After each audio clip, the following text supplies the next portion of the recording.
Hi, Mythical Turtles. So just like I promised, I am going to be doing a read aloud. I thought it would be fun that during this quarantine time, we could still have a type of read aloud. So I'm gonna be recording each chapter and then posting it onto Dojo, and you can watch it whenever you like, or if you're not interested, you don't have to. So the book we're gonna be reading is called Esperanza Rising.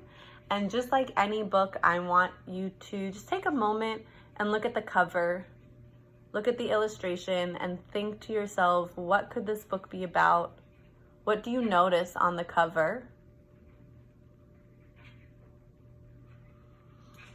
And this book has some words in Spanish in it, and I will be doing my best to read it correctly.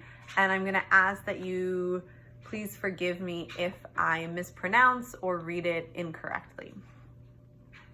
Esperanza Rising by Pam Munoz Ryan.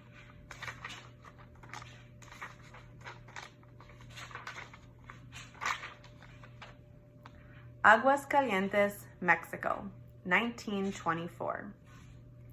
Our land is alive, Esperanza, said Papa, taking her small hand as they walked through the gentle slopes of the vineyard.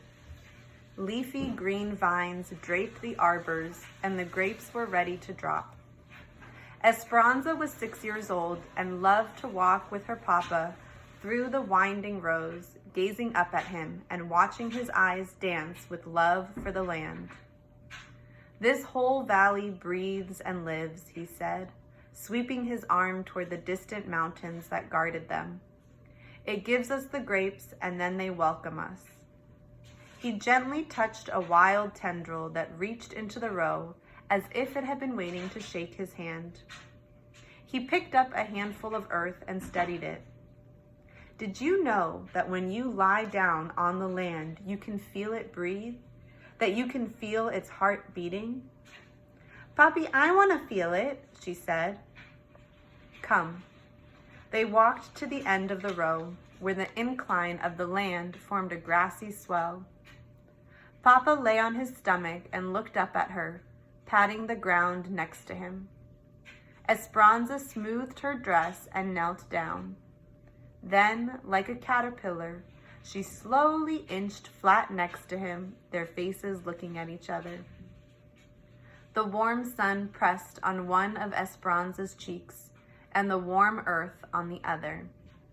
She giggled. Shh, he said. You can only feel the earth's heartbeat when you are still and quiet.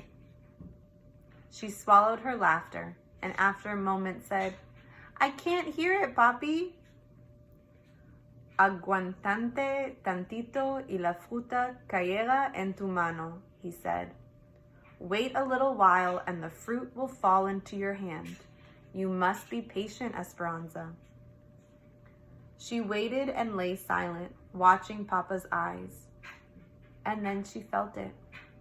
Softly at first, a gentle thumping, then stronger, a resounding thud, thud, thud against her body. She could hear it too, the beat rushing in her ears. Shoop, shoop, shoop. She stared at Papa, not wanting to say a word, not wanting to lose the sound, not wanting to forget the feel of the heart of the valley. She pressed closer to the ground until her body was breathing with the earth's and with Papa's, the three hearts beating together. She smiled at Papa, not needing to talk, her eyes saying everything. And his smile answered hers, telling her that he knew she had felt it.